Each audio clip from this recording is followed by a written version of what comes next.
باپ اور بیٹے اور روح القدس کے نام میں آمین۔ ان بیرونی باتوں کے علاوہ مجھے تمام کلیسیاؤں کی خبر گیری کی فکر ہے۔ ہمارے لیے آج کی تلاوت مقدس پولس رسول کا کرنتھیوں کے نام دوسرا خط، اس کا 11واں باب اور اس کی 18ویں آیت اور پھر 21ویں آیت سے لے کر 30ویں آیت تک۔ جبکہ بہت سے لوگ جسم کے طور پر فخر کرتے ہیں تو میں بھی فخر کروں گا۔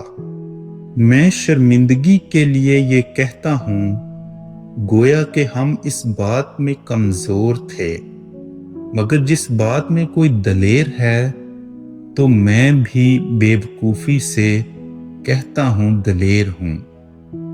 کیا وہ عبرانی ہیں؟ میں بھی ہوں۔ کیا وہ اسرائیلی ہیں؟ میں بھی ہوں۔ کیا ابراہیم کی نسل ہیں؟ میں بھی ہوں۔ کیا وہ مسیح کے خادم ہیں؟ میں نادانی سے کہتا ہوں زیادہ تر ہوں۔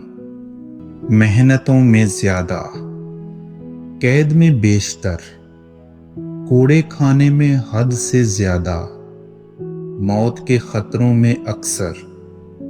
میں نے یہودیوں سے 5 بار ایک کم 40 کوڑے کھائے، 3 بار چھڑیوں سے مار کھائی، 1 دفعہ سنسار کیا گیا، 3 مرتبہ جہاز کے ٹوٹ جانے کی مصیبت میں پڑا، 1 رات دن سمندر میں کاٹا۔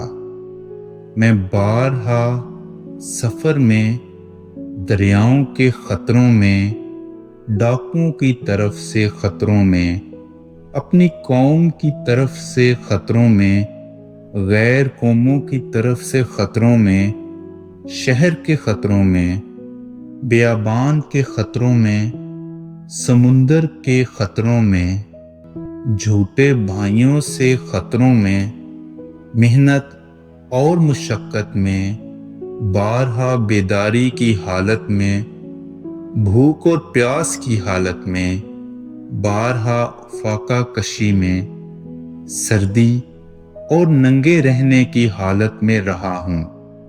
ان بیرونی باتوں کے علاوہ روزمرہ کام کا بوجھ اور تمام کلیسیاؤں کی خبر گیری۔ کون کمزور ہے کہ میں کمزور نہیں ہوں؟ کون ٹھوکر کھاتا ہے کہ میں نہیں جلتا؟ اگر فخر کرنا ضرور ہے تو میں اپنی کمزوری پر فخر کروں گا۔ پاک کلام کے پڑھے اور سنے جانے پر خدا کی برکت ہو۔